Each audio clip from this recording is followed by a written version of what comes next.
Super excited to be coming and talking to you guys. You may catch this live or via the replay. Either way, welcome. I am Altavis Pelzer, the voice coach, professional speaker, certified life coach, Amazon bestselling author, and host of the Speak Easy podcast. Listen, I am coming to you with some great tips and tricks when I go live over here on the platform. So if you haven't done so already, make sure you click that subscribe button and hit that little bell, ding, ding, ding, so that way you can get the notifications when I go live. That being said, I'm not going to hold you very long because I know you got things to do. We about to rep and rev up, I should say, for fourth quarter. So I know a lot of you are in that rev up period because we're almost done the September month right now. And fourth quarter is right around the corner. So with that being said, I wanted to come and share with you guys, those of you that are speakers or writers, authors, bloggers, just some assets, when it comes to this industry as a speaker or an author.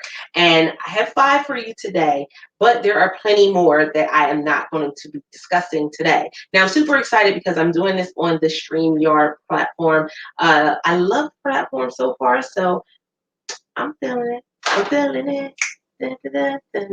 Okay, I'm not going to do that to you. So, 5 assets when it comes to being the speaker or the author. Asset number 1 is the blog. Now, this is the thing. Many people still feel as though blogging is kind of outdated. They feel as though blogging cannot get you access to more clients or customers, can't get you access to more people buying your book and reading your book. But the reality is that blogging is still very relevant, guys. I cannot stress enough how many people from all over the world still read and highly go after blogs. They do. It's not just a few, it's quite a few. And so do not neglect the blog. Now, here's the thing. I often tell my clients that going and doing a blog allows you to be able to get in front of OPA. OPA is other people's audience. I always tell people it's a great opportunity, and the assets that we're going to talk about today are going to be ways that you can go and get in front of the OPA, other people's audience. But I'm also going to share with you how each one of these 5 things can also be a liability if not handled the right way. Blogging. Many of you may say, I don't have enough time to blog. I don't have enough time to blog. But this is the thing. Many of you have the content already. Many of you have the ideas, the information.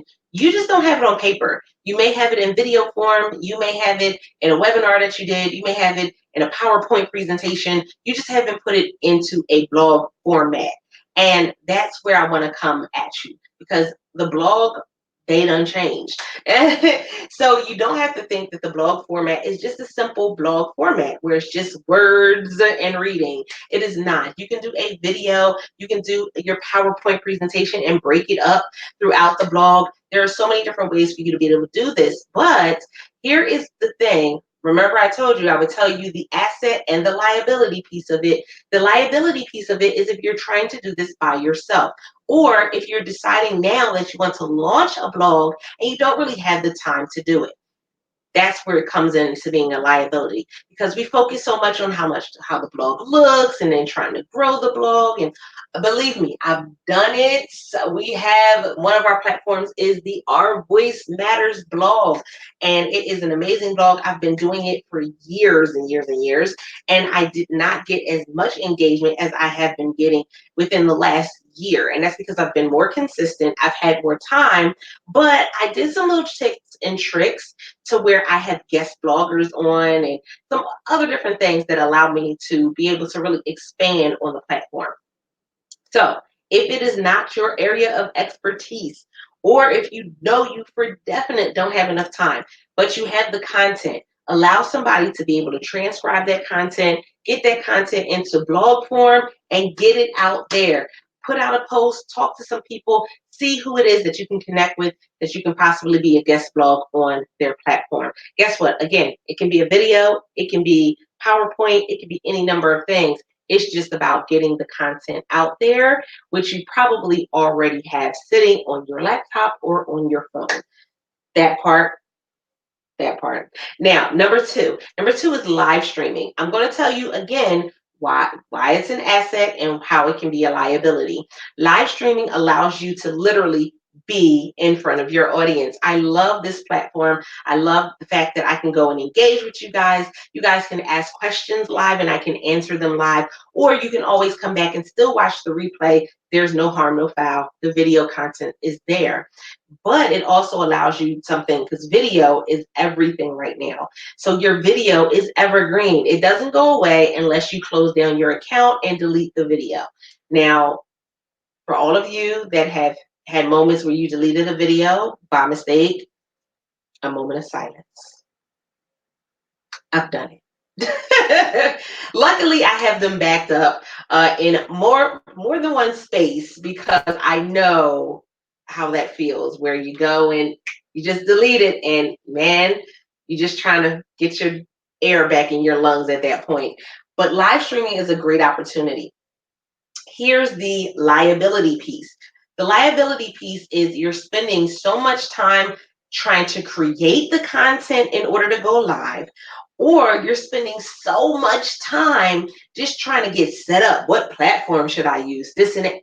Guys, oh my goodness. Analysis paralysis is a real thing. So I need you to get this understanding. Stop it and just launch. Just press the button. Now, some of you are going to say, oh my God, I can't do that. You're freaking out right now. You're like biting your nails. Listen, if you know your content, which most of you do as a speaker or an author, you know your content. There's no reason for you to try to make it all pretty in the first episode. Just hit the button. I'm going to tell you the most powerful thing that you can do in order to get started is hit the button and just go. Go and do an introduction. Let people know who you are, who you serve, how you serve, those wonderful things. Why? Because guess what? It is going to be such a powerful resource for you. But you'll never know how much of an asset it will be until you hit the button. That's it. Figure out what times you can go live. Another liability is when you're trying to do the most or trying to do the least in order to get the most back.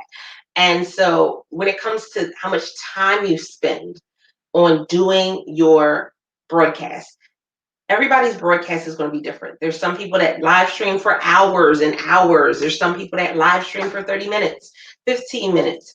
I say a good space is anywhere between 30 minutes to an hour, especially when you're first starting out. Now, people often get nervous because they're like, I don't know if I can talk that long. I guarantee you can talk that long. Once you start, trust me, the time just kind of flies by.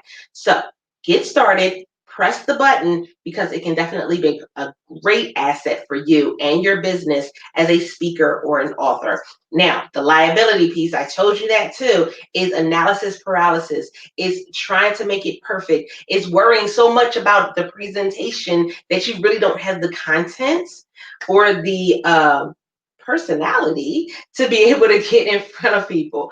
Those parts are very important, just as important as how you present it and how it looks, that part. So we got number one was the blogs. Number two was the podcast. And number three is a really interesting one. Number three is the virtual summits. Now, virtual summits are a great opportunity, guys. Great opportunity for exposure, great opportunity for you to have sales, get people on your email list. But I'm going to tell you what happens is we have this whole thing where we understand the power of virtual summits, and then we want to be on everybody's virtual summit. The summit has absolutely nothing to do with your topic of expertise, yet you run and jump and say yes to every opportunity. That's the liability piece. Because now you're taking away from time where you could have actually been connecting with your target audience as opposed to just trying to connect with anybody and everyone. Again, I'm somebody who's very niche in the audience that I talk to. And so I work with women directly who have been through abuse and helping them to find their voice and have their voice heard. So there are a lot of platforms that really do pertain to me and that really do work in my favor, but not every platform is going to work in my favor. And I'm okay with that. I know that I can't boil the ocean. I can't help everyone. I have to make sure that I am very precise in who it is that I can help and work with. And virtual summits is a great way for you to get out there. Now, this is the hack, because the gag is, if you're an introvert, Virtual summits are amazing. They are absolutely amazing because you don't have to leave your home. You can go somewhere comfortable. You can have on your PJs with a nice top, some makeup. I don't have on PJ pants, y'all. I do have on pants, Jesus. I do have on pants. I don't have on my PJs. But you can go and really do some phenomenal things. But it gives you an audience. It also allows you the opportunity to network. And we all know that your network equals your net worth. So if you have the opportunity to network, now I can go out and connect with other people who may or may not be in my industry. I can network with them. I can get in front of an audience, OPA, other people's audience, and get in front of them, and I can sell them something or maybe get them on my email list. Hey, it's a win-win. It's a win-win, guys. That part, it is. Now, my next one is a biggie because a lot of times this is the one that we're always talking about, social media. People are like, oh my goodness, I get on there to do one post and then I'm on there for hours. Facebook and Instagram even went so far as to start showing us how much time we're spending online. Yeah, for many, it was an ouch moment because we spent a lot of time online, but we weren't getting any return on that investment of our time. So we already know the liability piece of social media is that you find somebody's post and then you talk to somebody else and then you respond to something and you end up this whole like 3 hours later, you're trying to figure out why you're watching orangutan videos and llama videos.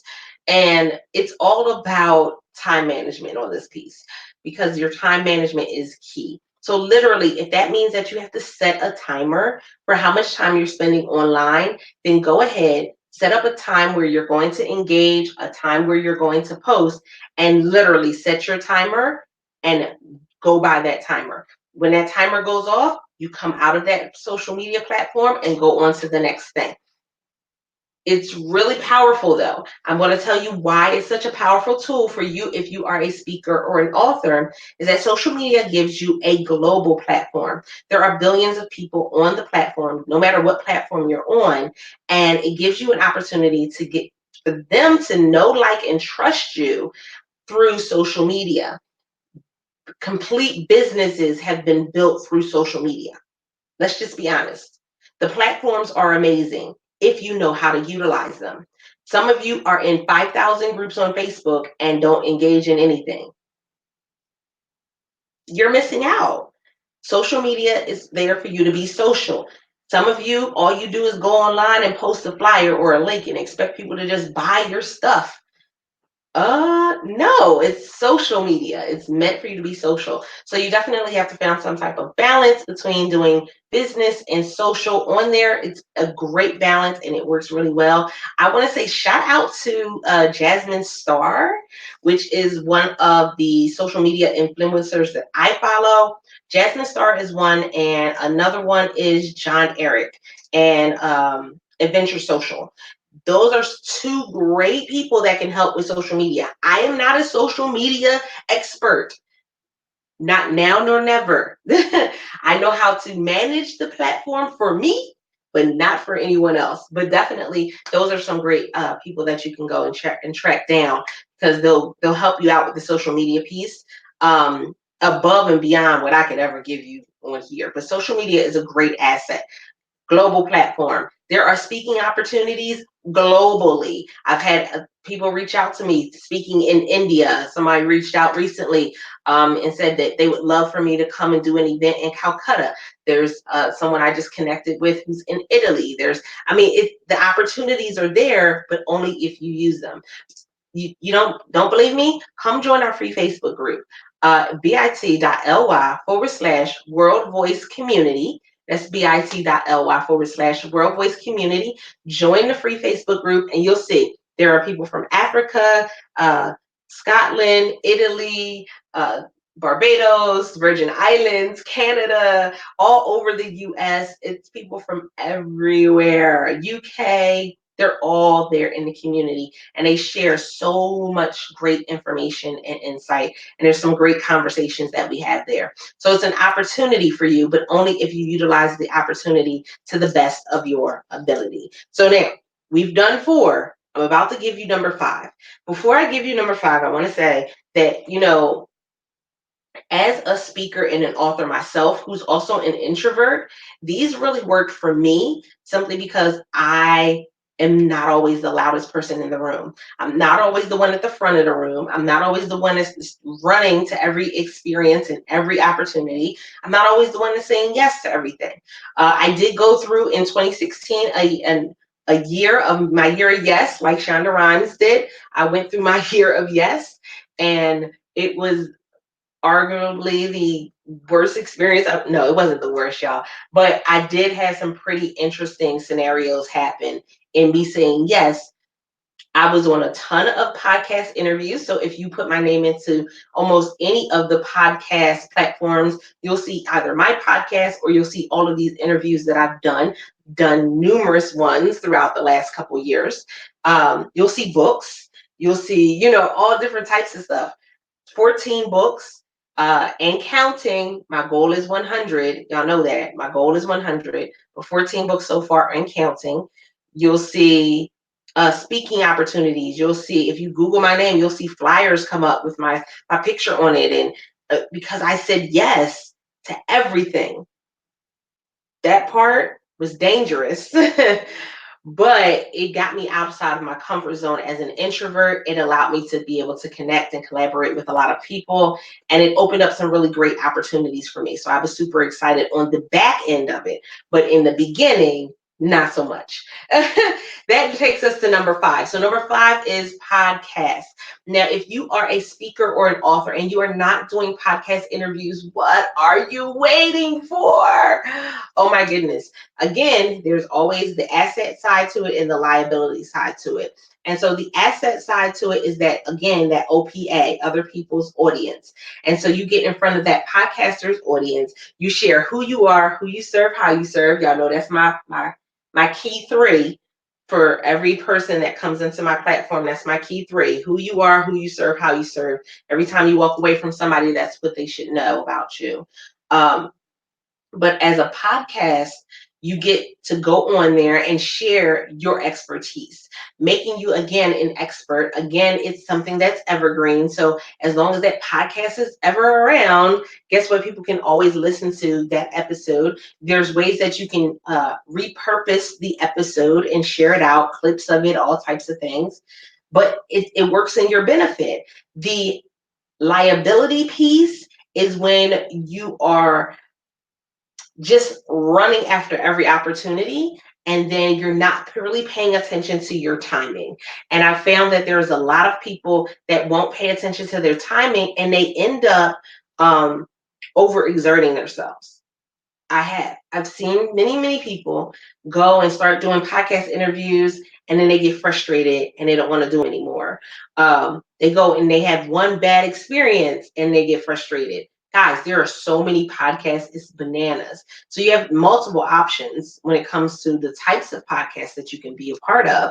But again, this is a great platform. This is a great opportunity. I've been podcasting now for a few years, and I absolutely love it. I've had 6 and 7 and 8-figure earners on my podcast. I've had CEOs and founders of companies on my podcast. I've had people who are just in the beginning stages on my podcast. And so it's an opportunity meant for anyone, because if somebody looks up that podcast that you said they're on and a CEO from a big name company was on that same show, it gives you credibility, because we know credibility is key as a speaker. If your credibility is shot, you got some things happening, and you got to really work on trying to get that back, because once that credibility is gone, the phone stops ringing. Once the credibility is gone, people stop reaching out. Opportunities close up and dry up. So you want to make sure that those things are something that you're going after within your business and your brand. And guess what? It is going to really rock out for you when you get yourself into a flow of making these things happen on a regular basis. Now, I want to say this before I let you go, because I don't want somebody saying, oh, she told me to do all these things. No. I never say do all of them, but just add one to your business and your brand and see how it works for you. That one thing, that one little thing could really boost your whole brand and do something amazing for you. Just going and doing more podcast interviews or going and connecting with some high name, bloggers and connecting that way and using that platform could do some awesome things for you for sales, for business. You never know. But I wanted to make sure that I gave you those 5 assets for the speakers and authors who are on my page. I appreciate you guys. Make sure that you share it out, like it up, hit the subscribe, and let me know how this particular episode resonated with you by leaving me a comment below. I appreciate you guys. And until next time, don't forget to press it out. See ya.